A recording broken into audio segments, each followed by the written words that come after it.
Good morning, my friend. I hope you're doing well. Dr. Lee Warren here in the very first episode of Season 10 of the podcast. We're getting close to 1,000 episodes since we started this thing back in 2014. So grateful to have you here every day or almost every day with us. We've been on a little break, and as we talked about yesterday on Frontal Lobe Friday, that is coming to an end, so we're starting Season 10 here, and normally I would do a self-brain surgery operation on a Saturday, but today I'm going to respond. This is one of those sort of trauma rounds episodes. Every once in a while, we get an email or something from somebody who's listening, or somebody writes in with an acute question, like something really real going on, and I feel like it deserves a quick episode to just talk about it because it's helpful to more than just one person. And before we get into today's talk, because we're going to have a conversation about what to say when you're going to visit with somebody who's just gone through a really hard thing like a death. Got an email from a man named Dan, and we're going to address Dan's question this morning as a trauma round. Just a quick kind of little conversation about what to do when something bad happens. But before we get into that, a couple of things. Number one, I've received several emails lately, and I do this once in a while. We have to touch base, and I have to remind you that I am a doctor.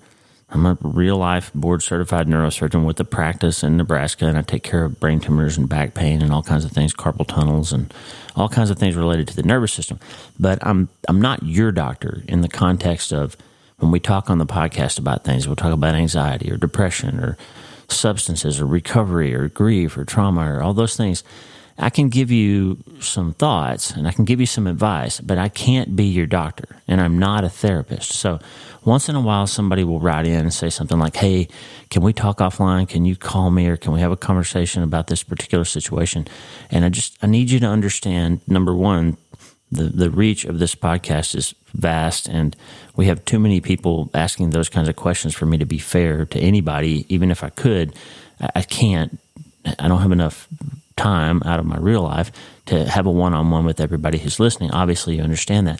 But number two, it would be inappropriate and probably not legal for us to have a specific conversation about your medical problem or your particular mental issue or spiritual issue or whatever. We can't do that. So if you need somebody, and you do in your real life, you need to call your therapist, you need to call your doctor, you need to go see somebody, you need to talk to a pastor, you need to talk to somebody in your world who can help you. I can give you general advice, and sometimes I can reply to an email with an episode or even write you back and give you some high-level things. But I can't call you, and I can't certainly, as someone asked me to yesterday, I can't send you medicine, okay? I know you understand that, but I can't prescribe for you. I can't be your doctor through the podcast, so please understand that. So if we don't respond, and it's getting to where I can't respond personally to every email, so we're going to have team members begin to do that. So if I don't respond personally to you, still know that Lisa and Tata and I pray over these emails. We talk about them. We care about you. And sometimes we'll address something that comes up in the podcast with an episode about it, like we're going to do today with Dan. So just respect the fact that there are some boundaries on this, and we have to uphold those, obviously. Second thing is, yesterday, also from Dan, I put it out there and said, hey, this is an intro to the new Spiritual Brain Surgery podcast that's going to launch next week, and I wanted to know your thoughts on it. And I played an intro yesterday, and it was kind of a lower tempo, lower energy thing because we're dealing with some spiritual things, and it just felt a little heavier. So the first draft of that intro, was a little bit more laid back than my normal. And Dan said, hey, you know what? It reminded me of when I used to go to my parents' house and they were watching the Lawrence Welk show. It was kind of boring. So Lisa and I talked about that, and you know what? That's not my typical style. And even though we're talking about heavier things, we're still landing on hope and happiness and peace and purpose and big things. So here's another draft of the Spiritual Brain Surgery intro. I want you to enjoy this. It's your podcast too, and we're doing it for you. So let me know what you think about this intro. This will be for the Spiritual Brain Surgery podcast. We'll have our normal intro for season 10 of the podcast in a minute, but see what you think about this one. Let me know, speakpipe.com/Dr. Lee Warren. If you want to leave a voicemail, you can email Lee at drleewarren.com or leave a comment or wherever you listen to podcasts or on YouTube. Let's check it out. Here's the next draft of a potential intro for the Spiritual Brain Surgery podcast. When life gets hard, does what we think we believe hold us up? or does it crumble under the weight of doubt? I'm your host, Dr. Lee Warren. I'm a real-life brain surgeon, author, and a guy just like you who's seen some stuff and wondered where God is in all this mess. This is the Spiritual Brain Surgery Podcast, where we'll take a hard look at what we believe, why we believe it, and the neuroscience behind how our minds and our brains can smash together with faith to help us become healthier, feel better, and be happier so we can find the hope to withstand anything life throws at us. You've got questions, and we're going to do the hard work to find the answers, but you can't change your life until you change your mind, and it's going to take some spiritual brain surgery to get it done. So let's get after it.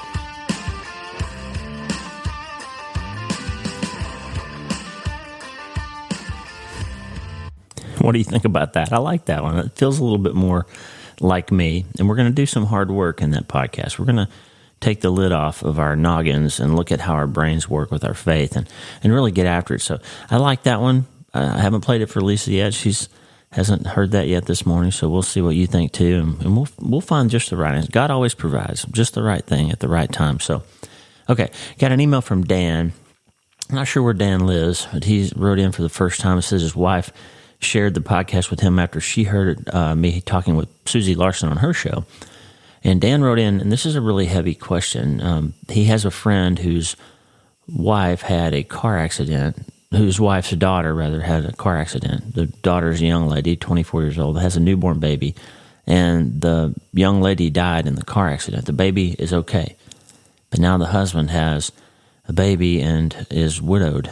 And so the question Dan had is, what do we say when something tragic like this, something devastating like this happens, and we're going to go over and visit with this young man with the baby and our friends who just lost their granddaughter, or their daughter rather, and now they have a granddaughter to help raise, and it's just devastating. So what do you do? What do you say? He said, can you teach us how to communicate effectively in such an unexpected situation? That is a great question. John Swanson and I have talked about this on the podcast a few times. John, by the way, has written an incredible small little book, it's a resource for chaplains and other people, called This is Hard. And you can go to Amazon, I think on Kindle Unlimited, I think you can get it for free. But John has written a little book that addresses this very specific question in a beautiful way. And this is hard. And this is hard because that's one of the things that John, as a very experienced trauma counselor and pastor and hospital chaplain, has learned that one of the best things you say to people is, this is hard. This is so hard. And Tata and I have talked about it a million times. He was a hospital chaplain for years, and I've been at the bedside delivering news and getting news with families when something devastating happens, and I've been on the receiving end of it when our son died. This is hard is a great place to start, Dan. But I thought of 4 things, just 4 little bullet points that I think will be easy to remember, and I'll put them in the transcript of the show notes. You can always read the transcript, and I'll put these in there. And I just thought of 4 ways to say this, and really you could sum it all up with Romans 12 and verse 15. Romans 12 is one of our self-brain surgery chapters. Of course, Romans 12:2 says, don't be conformed to the world, but rather be transformed by the renewing of your mind, and then you'll be able to test and approve what God's will is and all that. So the idea is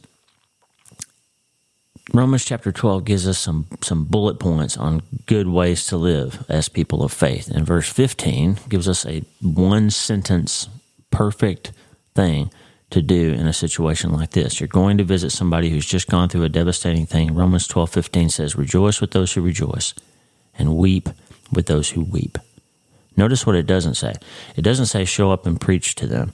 It doesn't say show up and talk all day to them. It doesn't say tell them God must have needed another angel. It says weep with those who weep. And I think that's a great place to start. This is so hard.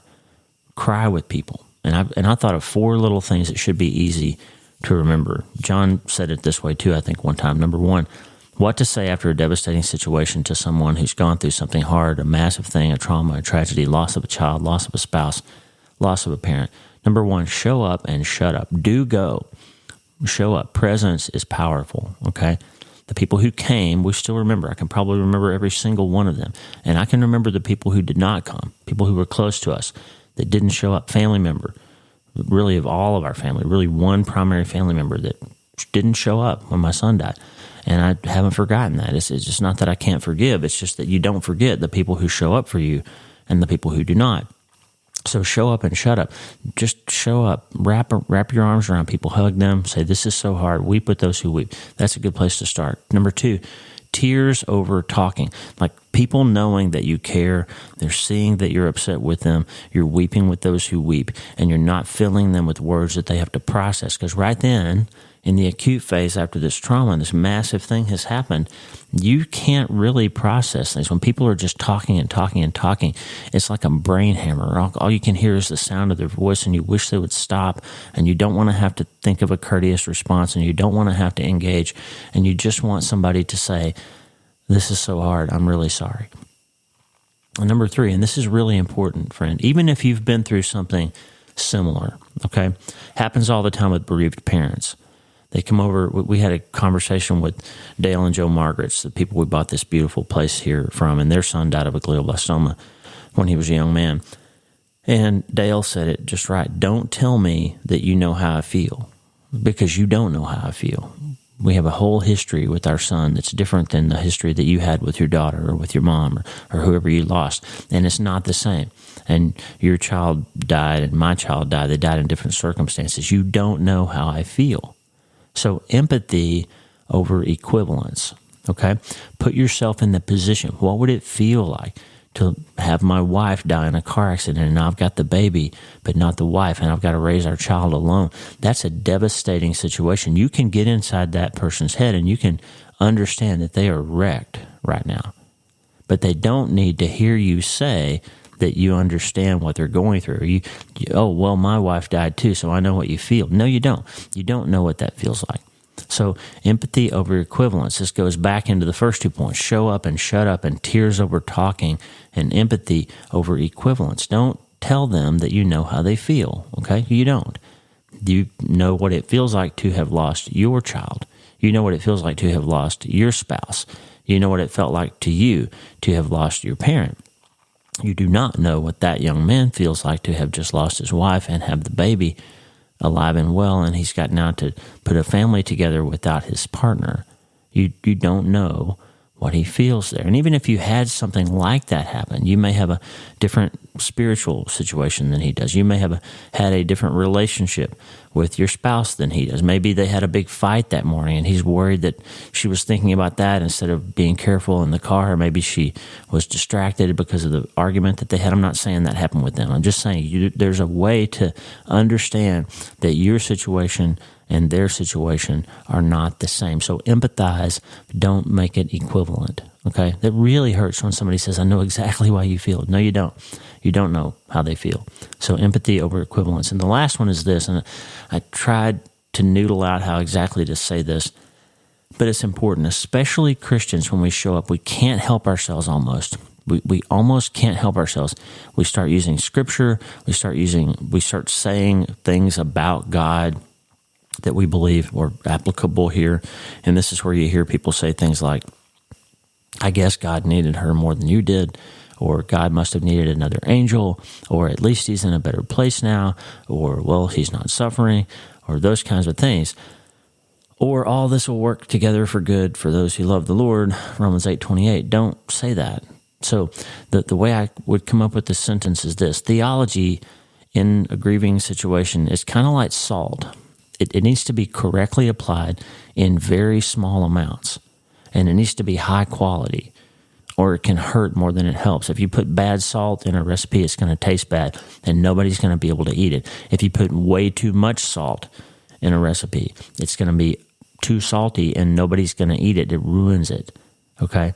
If you don't use it properly, if you put salt where sugar needs to be, you don't get a good result. So theology is kind of like salt. Yes, it's okay to say God loves you, God cares about you, God will not abandon you, He is close to the brokenhearted. Those kinds of things are helpful in the right time, in the right context. But certain things of theology are not appropriate at those times, okay? Well, God never makes a mistake. That'd be a horrible thing to say to somebody in that situation. Yes, it's true. It's not kind right there. Remember the tests of thoughts and things that we say that I got from Seth Godin, who got it from Ursula Le Guin, the writer, said, test a thought. Before you write it, before you share it, is it true?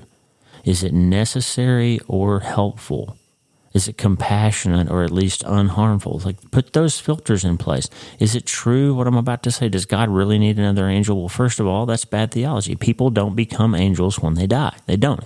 If you think they do, you need to read your Bible. Don't be one of those Christians that knows more about what people say than what the Bible says, because people do not become angels when they die. They don't. And so saying something like that, my little angel is up in heaven, it's not helpful because it isn't true, okay? If God needed another angel, he could certainly create one. He wouldn't have to take my child to have another, and if so, then he's a bully, right? If he's going to take my kid because he needs another angel when he has the power to make another angel, it's not true. It's bad theology, and it's harmful in that situation. So don't use those kinds of words, okay? So the overarching theme here is weep with those who weep. Like, go and be present and show up, and don't feel like you have to talk. Our natural inclination is to fill the silence with our words, and what people need is to fill the silence with our electromagnetic field, our empathy, our care, our concern, our love, and not with our words. Yes, you can say, if you feel like praying, I would love to pray with you. If you just know that we are praying for you. If you want to talk, I'll be here. You know my cell phone number if you feel like talking, if you want to scream, if you want a cup of coffee, you want to yell, you want to go for a walk, I'm here for you, whatever you need. My friend Zane Kirkland, who's a brilliant, beautiful, amazing man, loves the Lord, great family, worked with us in Auburn for 12 years. And Zane showed up shortly after Mitch died, as soon as he heard it. And he literally embraced the two of us. He wrapped his arms around me and Lisa. He got there before hardly anybody else, before any of our family had arrived, except for Nanny and Tata, Dennis and Patty, Lisa's parents. Zane showed up, and he wrapped his arms around us, and he said, I'm going to go sit over there in that corner, and I'm going to stay, and when you need something, you tell me, and I'll take care of it. And that is literally all he said after I'm so sorry. And for several days, Zane showed up, and he sat there, and once in a while, somebody would say, oh, we're out of toilet paper. Oh, we're out of paper cups. Oh, we need X, Y, or Z. And Zane would say, I got it. And he would go take care of it. And he didn't talk, and he didn't fill us up with theological dissertations. He didn't tell us he knew how we felt. Even though his family had gone through a miscarriage, he knew what it was like for them to have lost an unborn child. But he didn't say, I know exactly how you feel, I lost a child too. He just showed up, and he shared tears with us. And he empathized, but he didn't try to make it the same. And he didn't apply a bunch of theology like dumping salt all over the top of the cake. He just showed up. And it was probably the most helpful thing that he could have done. So, Dan, the long answer to your short question is care, show up, be present. Don't feel like you have to talk. Don't try to find some way to tell them that you understand what they're feeling, because you really don't. So don't try to make it equivalent with something you felt before. And don't put a bunch of theology on top of it. Just show up and shut up and say, this is hard. And weep with those who weep. And that's a great Trauma Rounds look at a sadly common problem of what to do when somebody is devastated after another trauma or tragedy or massive thing. We all go through them, and we don't really have a plan in place for what to do when somebody else feels them. It's okay to share books too, okay? Like my book, Hope is the First Dose, would probably be helpful to these people, but it's not going to be helpful right now. And if you give it to them right now, a couple of things will happen. One is they'll look a little confused, and they'll say, do you really think I feel like reading a book right now? Number two, they will set it aside and they will not read it, and probably it'll get buried in a pile, and they may not ever. In fact, I got an email yesterday from a woman. It was a Facebook message. By the way, please don't send me messages on Facebook. I'm terrible. I don't check Facebook. This lady sent this in early December. I just saw it yesterday. So if you want to reach me, you can send me an Instagram message. I will see that. Lisa and I see that. More helpful, though, would be for you to send me an email, lee@drleewarren.com, or send a voicemail if you want us to hear your voice, speakpipe.com/Dr. Lee Warren. I'll actually see those or hear those messages in a timely fashion. But this woman wrote in early December that her father had died of a glioblastoma back in 2018 or 19, I think. And sometime after that, her doctor gave her a copy of my book, I've Seen the Interview, which is about how to find hope in hopeless situations like brain tumors. And it was early in the grieving process, and she didn't read it. She put it aside and didn't think about it. And she just found it a few weeks ago and read it here years later and wrote to me to say how helpful it has been in her ongoing grief journey. So my point about that is books can be helpful, but they are not helpful in the acute phase. And so you probably have a higher impact if you really know that person and give them a book later. We had a pastor show up the day after our son died with 4 books that his church gave out about grief. And he said, hey, you'll read these. They're going to be helpful to you. And I was like, really? Are you kidding me? You gave me 4 things to do while I'm trying to get over losing my son. I didn't say that, of course, but that's what it was. Another person gave us a huge, massive, thick Timothy Keller book about death and dying and suffering a couple days after Mitch died. And what's funny is years later, I read that, and it turned out to be probably the most helpful thing I've ever read, The Walking with God Through Pain and Suffering by Timothy Keller. But I didn't read it for years after we lost our son. So books can be helpful. Theology can be helpful. Talking can be helpful. Taking people out to dinner can be helpful. But none of that stuff is what you do today when the massive thing just now happens. Show up and shut up. Tears over talking. Empathy over equivalence. Theology is like salt. And that, my friend, will help you be there for somebody else. Show up when they need you. Help them when they're hurting. You're going to weep with those who weep. And don't forget to start today.